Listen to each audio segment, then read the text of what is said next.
welcome to a new installment of Powerful Insights. This is Kevin Donahue, Senior Director with Protiviti. I am very pleased to be talking today with Tyrone Canaday. Tyrone is a Managing Director with Protiviti and our Global Head of Innovation. Tyrone, thanks for joining me today.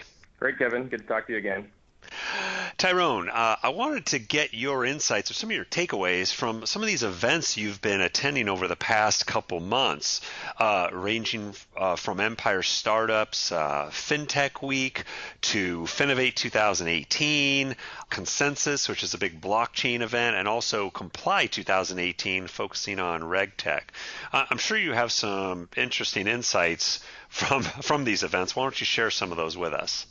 Absolutely. Just coming off FinTech Week in New York, like you mentioned, and some of the other conferences, Finovate 2018 in Silicon Valley, and then this week actually with Comply 2018 and Consensus in New York. It's just been a lot of activity, a lot of good discussion, and a lot of progression, frankly, around a number of fronts in financial services and technology. But I'd say some of the key things were around this aspect around advancing the customer experience, around this super personalization.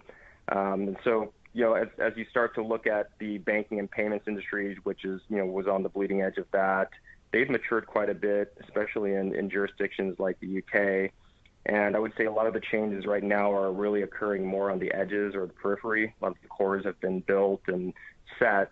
And so now you're looking at different innovative third parties or fintechs that can add specific capabilities to the fringes that enhance the customer experience. And so we saw that, with Goldman Sachs and some of the stuff they're doing around Marcus on, the acquisition of Clarity. But really, looking at, things like asset, visualization, like where do you hold your assets, and doing more graphical interfaces around that, looking at spending habits. There's one capability, actually, one company called, one bank, Starling Bank in the UK, that really impressed with their user experience and their API integration. It's almost has this, I would say, Apple App Store feel to it. And so I would say that's really the first theme, was really around super personalization. And under that, you started to see other types of advancements around AI.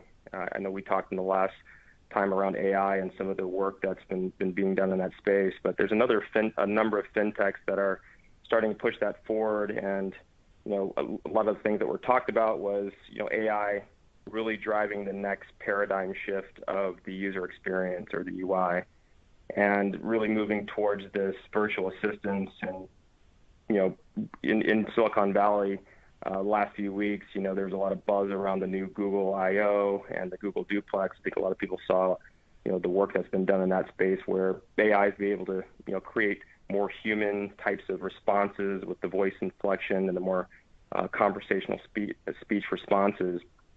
But there's going to be a lot more leveraging of virtual assistants in our day-to-day, really helping us to proactively schedule routines and start to give you predictions on weather or make appointments. And so a lot of these interfaces that used to be more mobile, they're talking about AI really enhancing that and changing that to voice-activated interfaces. So that was a very interesting concept. And then I would say last thing around the personalization and customer experience, just looking at the next financial product that's ripe for disruption. There's been a lot of talk around disruption in mortgage and lending. And really interesting fintechs, a lot of fintechs in that lending space, where they're working right at that sweet spot between, I would say, mid-range kind of rates, but also speed to market in terms of getting loans out there. Typically, the best financing in terms of rates come from the banks, but the customer experience is very poor, and they're also very slow and cumbersome. And on the other side, you can get quick financing from other outfits, but you'll usually end up paying a lot higher on the rate. So there's a sweet spot in the middle there. There's one fintech in particular that we saw out in Silicon Valley called Kasasa, and they've got a pretty interesting, innovative mortgage product that allows you to flexibly change up your payments on your mortgage through this Kasasa loan. So if you've kind of paid in advance, then you can have this ability to take back those funds at any point in time. So if you have a life event, it allows the platform to kind of scale and readjust your amortization schedule. So that was a pretty interesting aspect. Outside of that, I think the other key themes, the regulatory environment was another big topic of discussion across all the different conferences. That continues to be, I would say, a big inhibitor to just advancement in the U.S.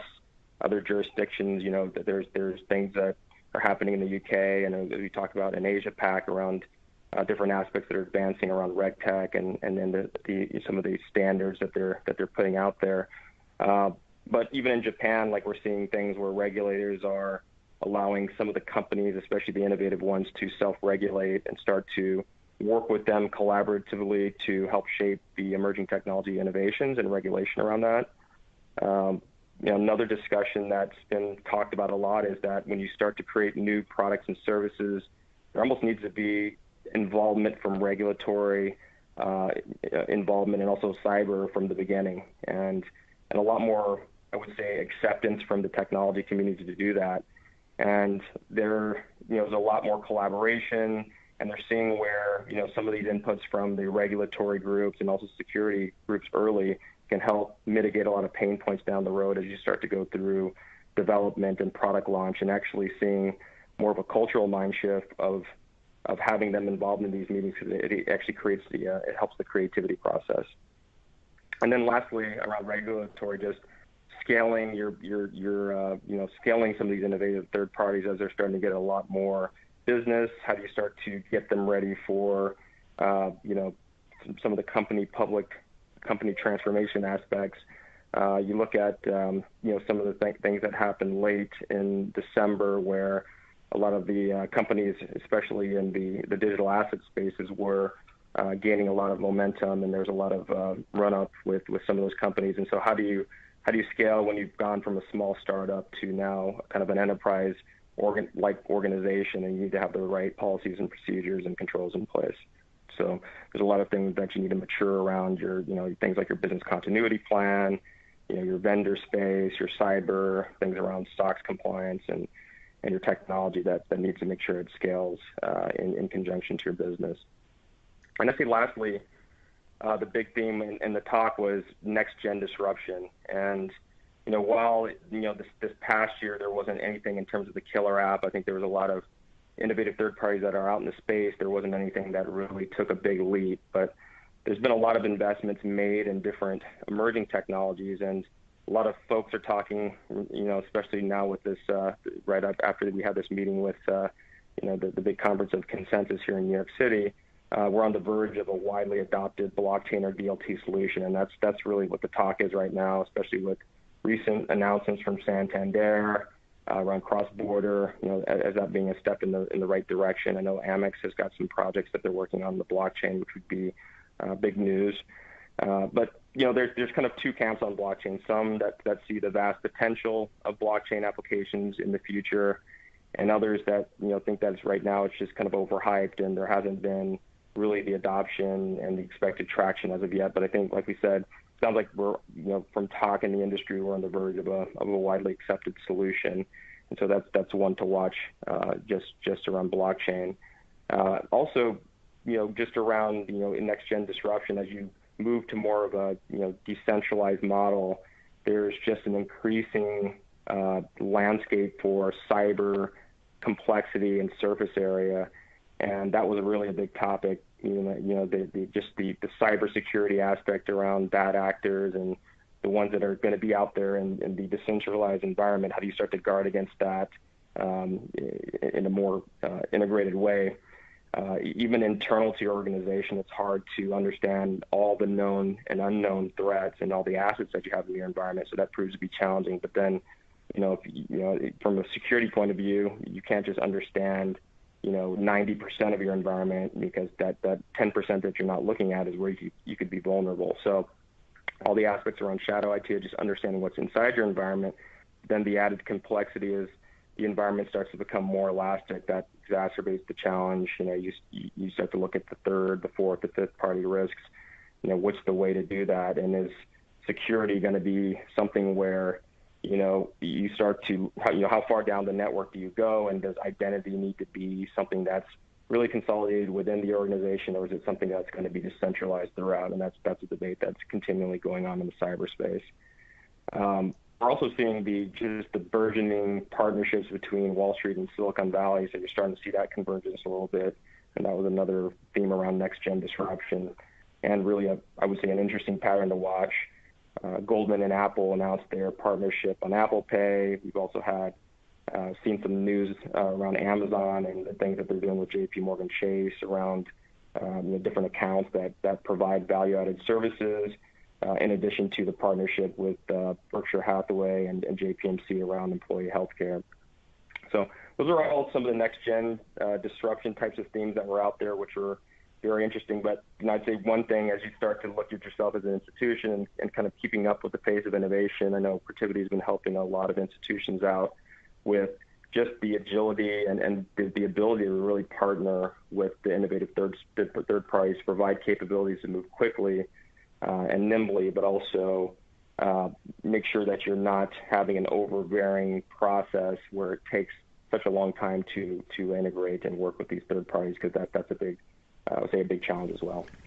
Tyrone, that was a great rundown. Thank you. I had one question. What are you seeing, and you touched on some of this, but what are you seeing in terms of, I guess, engagement or progress from startup born digital type companies versus these larger, more established financial institutions with these obviously large legacy infrastructures? Are those larger institutions kind of looking more to partner with startups, or are they going through transformation on their own to kind of shift how they're doing business over the long term? Yeah, that's a good question, Kevin. I think it really depends on the institution. I think you're seeing a lot of the larger players. Partnerships right now are the key, even though they've got these complex back ends. Right now, to really move at the pace you need to move at, you need to partner with some of the the innovative third parties or non-banks, and you're seeing that a lot of in the lending space. I think there were some announcements of how a lot of the big banks are using, some of the non-banks at the front end for, and providing them financing for different types of loans. And so that's giving them the speed to market and the flexibility they need. Obviously, that introduces other types of risks. But I think in the for the banks in the big spaces, the big players, we're seeing partnership as being a key moving forward. And then as you start to move towards some of the super regionals, definitely they're along that journey as well, some further along than others.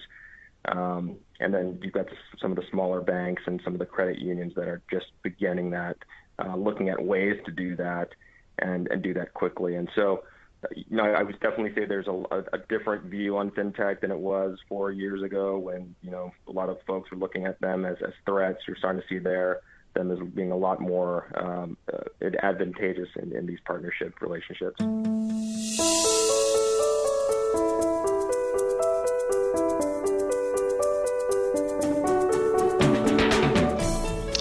Tyrone, thanks very much for joining me today to discuss some of these many interesting trends and insights you're seeing in the market around FinTech and customer experience, AI, and so forth.